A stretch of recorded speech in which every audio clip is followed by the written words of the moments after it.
We're live, man. We're live. Shocka and Criba. This is the first of many of, a conversation with two people at the same time. Another way of, finding a way of, creating a different dimension of a conversation. Criba, man, what are you saying? Shocka, what are we saying, my guys? Thank you. What are you saying, Criba? Good. I'm good, my bro. You get me? Honoured and blessed to be with you. Not gonna lie. I'm a fan as well as an artist here. You get me? Yeah. That's love. My brothers, man. First of all, even before we proper get into this here, honestly, thank you both for coming to Reality Team TV. Obviously, I've interviewed you both separately, but it's different and it's special to have you two at the same time. You get what I'm trying to say. And even before we get into anything, I wanna speak. Could we speak about Saturday? Like, what is really going on for Saturday? Maybe, you wanna speak about Saturday? Tell the people a little bit about what's going on for Saturday. Tomorrow. Yeah. Tomorrow. There's an event. His name's Amy True, right? Amy True, yeah. Amy True's putting on an event. She's got both of us performing on the lineup. I think everyone's got 2 songs each. Logic's down there. Logic's a legend, by the way. Yeah. And then you've got Little Old Me. Little old sugar. Man, be modest, in the lineup in the corner somewhere. Yeah. Liam Bailey, Logic, Amy True, Shocka, Yeah. J-A-I or Jai. I think, if I said that right. Yeah. King's Castle. Yeah, it's King's Castle. And there's a few other people as well, but yeah. Yeah, it sounds like to be fair, it sounds like it's going to be like a good vibe. And what is like the event really for? Do you going to say, is it like for charity or is it like for a specific like It's a community event, isn't it? Yeah, no, it's basically, it's been a workshop. So yeah. It's been 3 days of workshops for young people. It's called True Minds. So it's been like, they've been doing all kinds of physical, mental stuff and whatever. And like this is now the grand finale with just performances from artists and stuff like that. You know what I mean? One of them ones. But yeah, in the Brixton Street Gym as well. Have to plug them in still. Yeah. Goats. And another thing as well, I got you two here, yeah. And I'm thinking you're both obviously music artists, and you're both. And I wanted to just have a conversation with you both, yeah.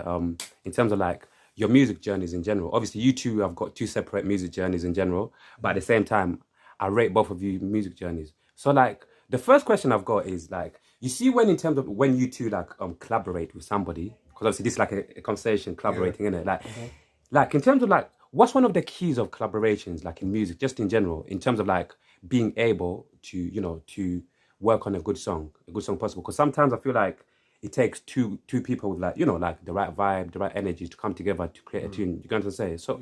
With you two, like, collaboration wise, the vibe and the energy has to be there. Let's talk. To like it. You gotta like the you song. have to like them. Yeah. Like you gotta like it. Yeah. For me personally, anyway, I don't really care about the person's status. Yeah. Or how much fans they've got. For me, it's the song. If I like the song, I'll do it. I did funny you even brought that up. I did a feature. I had a show in Finland last month, yeah, and I met someone out there, and they was literally performing. Do you know Kendrick Sing About Me? I was on Good Kid, Mad City. When the light shine on, and it's my turn. He remixed that, and I heard it, and I ran out. I was listening to it. Yeah, like, yo, because I didn't expect to fucking hear that, and I ran out and I heard it, and then afterwards I was like, bro, can I put a verse in that song? He was like, no, you're gonna. I was like, bro, I'm serious. And then he's from here, but he lives out there. Okay. So he came back here on like a little break. He told me he's out here. I went to his studio. He didn't believe I was coming. I went all the way to his studio, laid the verse, and I said, bro, you got the verse now. Whatever you want to do with it, do with it. And I think he's shooting a video in Barcelona next month. Yeah, so there you go. Yeah, so that's how I work. So if he sends me a tune tomorrow, and I like the song, I'll do it. I'll come to his studio and like, do you know what I mean? But everyone don't work like that, not to spoil it for people. That's what I was going to get into. Not everybody works like that, works like that.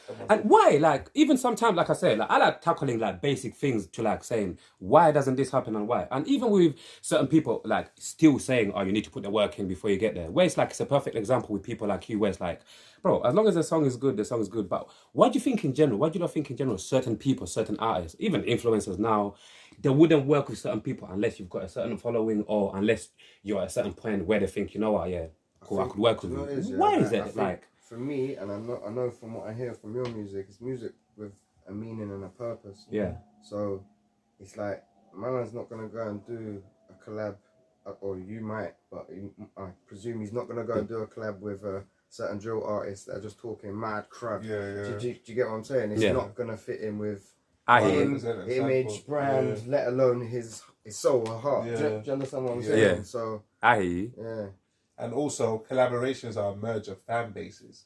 So that's why people are usually standoffish. Because they've worked so hard to build their fan base, and now you're gonna, especially if you're better than the person, now you're gonna come in and just clean up on a fan base. Clean up. Like people are really, no, definitely. And I never understood it. Like I remember Marvel days in the beginning, and we never had no fans. I remember, like, we wanted to collaborate with everyone. And when it got to Marvel FM 3 times, that was buzzing and popping, we started to understand. Oh shit. We really struggle to build this base. We can't just, you know what I mean? Because there were certain people from the ends that wanted to work with us, and they thought we was moving bougie. Like, you might have changed, but it's like, no, like, you can't just, it's like, it becomes a responsibility. Even I feel it. I feel like some people, like, Shocks post my thing in the story, and I'll be like, I can't, because if it's not at a certain, because, alright, give you an example. There was a guy in America the other day, he was messaging people, so he's a radio presenter. He was messaging people to play their music, but he was asking them, pay me a certain amount and I'll play your music. And I was following him because he hit me up. One of my supporters messaged me and said, I'm just about to pay this guy, but I'm only paying him because you follow him. Oh my God. There was like, because Shocka's following him, he must be 30. And I was like, no, I'm going to unfollow him. I just, do you know what I mean? I was just following him for that because we was going back and forth. So that's why people take my things for gospel. So you got to be really delicate with your fan base. So what I promote, that's why you don't really see a lot of other people's stuff on my story, unless it's like in line or it's dope. Because he might see it and then follow the person. Shots fucks with him, let me, do you know what I mean? And if he does a madness and ends up on the news, it comes back on me. Oh, Shocka led me there. Is that the kind of people he's following? I'm wary as hell on socials. Because I've seen people like, I look at this people. I don't know about you, but I get these. There must be 1 million people that work for the Source. Because there's 1 million people in my DMs like, I work for the Source. I can plug your music. What's the Source? Magazine. That magazine still exists? Oh shit. They used to be quite popular back in the days, isn't it? Like the Source, isn't it? There's just like bare scammers on the gram trying to be like, I work for this thing, I really like your music, but if you want me to do it, I need some money. So and he might follow them, and then me, I'm wary, but certain people say, Shocka must follow him. He must be. Because on the Instagram it says, isn't it? It must be the Source. He must be Def Jam. It must be real. Do you know what I'm saying? But and that's what I go by on Instagram now. Back in the days, I used to go by how much followers they had when I was that mad ignorant. Now I go by who's following their account because that's extremely important. Because everyone's got their own integrity. So for you to be following an account, it says something. So when I see it and I see like, I don't know, no one following them, I'm like, no, this can't be. Why? Do you know what I mean? Like, if you're that special, why am I the only... And then when I go on there, I might see Drake and if I'm like, okay, this person has something. You know what I mean? So it isn't... That's how I judge it anyway. I judge social media by who's following them. It's important to check it. That way you won't. You won't be confused. And you see that with music, would you just say it's easier? Obviously, people always say this thing, bro, and I just want to put down to the science of like, is it really true? How true is it in terms of like, obviously, yes, we're in an information age, but how come if it was so easy to blow? You know, some people try to say to people like, it's easier to make it these days more than ever because you got to reach, you can just go on your own platform, put your song out and whatever. But let's really put it into the center, like, how easy is it really to blow these days, bro? With everything that's going on, with people getting successful, we're seeing it, we're loving it, like me and you were talking about earlier. People are getting money is good, but realistically, is it really still easy to make it? Oh, it's even harder now because of everybody trying to make it at the same time and all of these things, you know, coming out. What do you think as music artists who are literally making music now? Like, I'd say maybe the process is easier. Because do you know what I mean? Like studios back in the day were Big P. Now you can just buy your thing, slap a laptop and do it in your house. You know what I'm saying? But releasing and then afterwards releasing it out there and putting on different platforms now. I don't know. Do you know? It's kind of, for me, it's a moral battle because I think today you have to.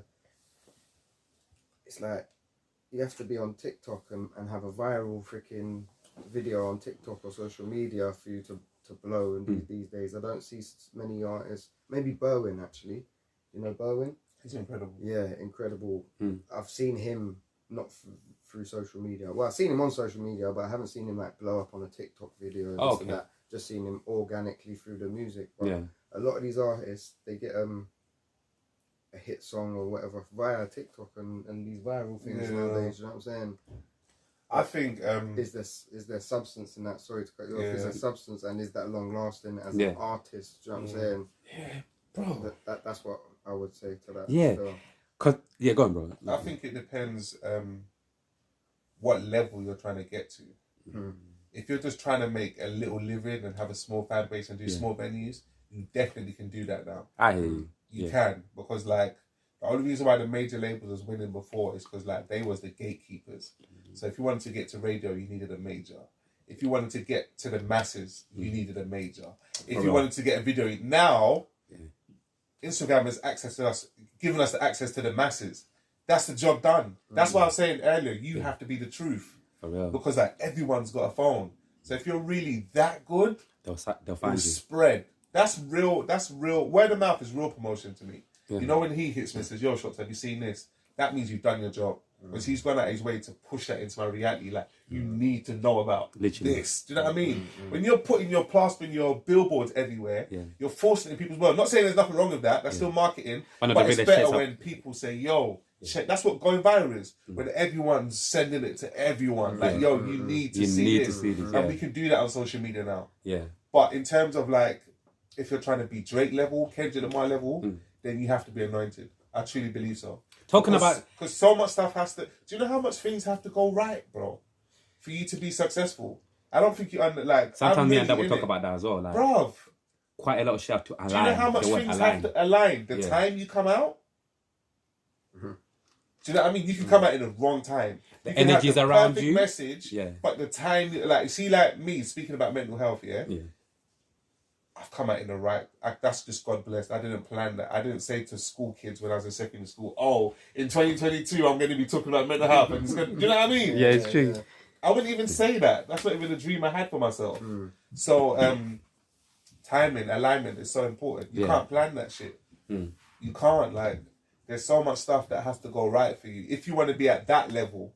But now, anyone can make a living off this music thing. Yeah. That's what I was going to say. What's your version of blowing? Yeah, exactly. My version is, if I can like make a difference or a meaning in certain aspects of people's lives or society, then I've won. It's true. So do you not think like? What I'm saying? Yeah. But on the terms of like, because I heard him say successful. Is that? Do you know what I'm saying?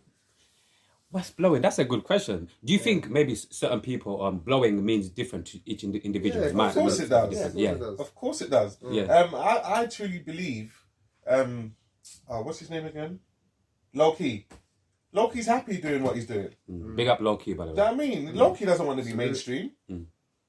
Low-Key, that's my guy. He's on my album. Low-Key doesn't want to be mainstream. He's happy doing what he's doing. He's doing shows, doing universities. He's semi like an underground household name. Who doesn't know Low-Key at this point? Do you know what I mean? For his activism work and music, he's cool with that. Akali doesn't want to be on BBC Radio on Big Weekend though. So everyone's I'm pretty sure that different. but I would say they're successful because I'm pretty sure they make a living off of that. And I think they're successful for what they wanted to achieve in terms of just getting the message out and touching the people's hearts. They done that. So you have to be really clear on what your goals are. Yeah. It's like, what are you happy with? See, like J. Cole. Yeah. See him he rides around on a pedal bike. Yeah, exactly. You know what I'm saying? If you want the pedal bike, you can easily get that. But if you want all of the mad Bishops fucking Avenue house, then you might have to step out your morals. You see, you see that step out your morals. No, real talk. Yeah, you don't see certain artists like J. Cole, Kendrick Lamar. Obviously, I'm like Shocka love these artists. Obviously, we love these artists. Do you not think obviously a unicorn might be like a Farfetch? Yeah. Yo, alright, cool. What I do.